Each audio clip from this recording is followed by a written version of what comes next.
Hello po! For today's video po ay magluluto naman po tayo ng pork tinola. Kaya tara, samahan niyo po ako at simulan na po natin. Buksan na po natin yung kalan sa medium heat only. At kapag mainit na po yung ating pan, maglalagay na po tayo ng mantika. At kapag mainit na po yung mantika, igigis na po natin itong bawang. Hindi ko na po yan dinurog. Sunod na po natin itong sibuyas. Hiniwa lang po natin. At ito po ay hahaluin natin para hindi po masunog. Sunod na po natin ilalagay ito pong luya. Hahaluin po ulit natin. Pagkatapos po nating mahalo at kung ito po ay malambot na, ilalagay na po natin itong 1/2 kilo na pork. Kasing part po ng pork ang linuluto po natin.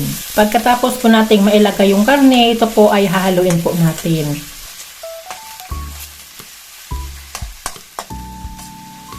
Maglalagay na rin po tayo ng 1/2 teaspoon buong paminta. Hahaluin po ulit natin para po maiwasan po itong masunog. Kapag nag-light brown na po itong pork, maglalagay na po tayo ng 3 cups na tubig. Pagkatapos po natin mailagay itong tubig, tatakpan muna po natin hanggang sa ito po ay kumulo na. Bubuksan po natin at ilalagay po natin itong pork cubes. At ito po ay hahaluin po natin para hindi po masunog sa ilalim.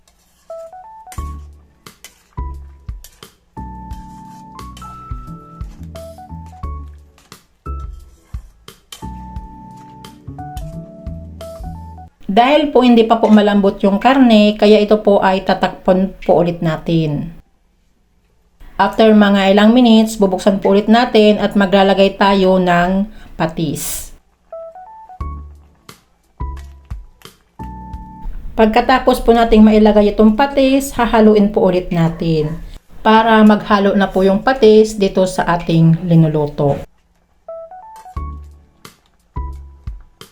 Tatakpan po ulit natin kasi hindi pa po masyadong malambot itong karne. After mga ilang minutes naman po, ito po ay bubuksan po ulit natin at i-check po natin yung pork kung ito po ay malambot na. Dahil po malambot na itong pork, ilalagay na po natin itong isang sayote na pinag-slice na po natin. Kung wala po kayong sayote at may tanim po kayong papaya sa likod bahay nyo at may bunga, kumuha na po kayo ng isa at tamang-tama po itong pangsahog dito sa ating pork tinola. Sabayan nyo na po ng malunggay.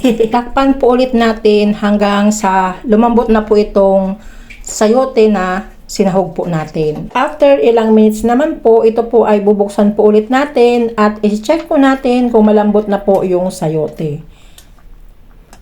Haluin muna po natin.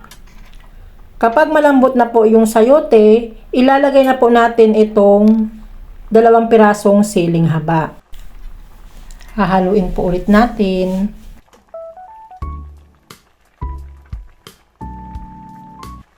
At heto na po yung ating pork tinola with sayote. Tamang-tama po, medyo maulan na po dito sa amin, kaya masarap na pong umigop ng mainit na sabaw.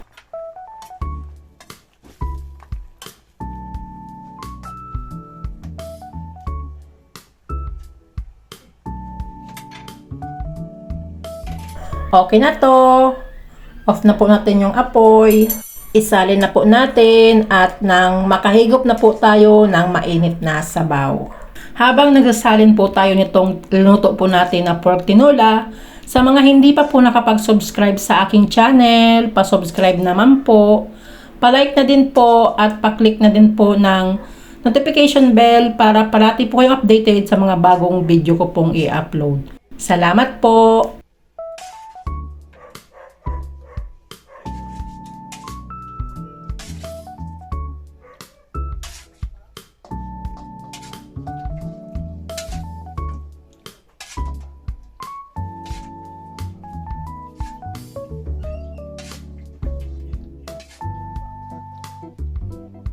Itira muna po natin itong sabaw, hindi na kasya sa lalagyan natin. At heto na po ang ating pork tinola with sayote. Thank you for watching. Don't forget to like, share, and subscribe. Tenderang Kusinera. Bye-bye! God bless us all!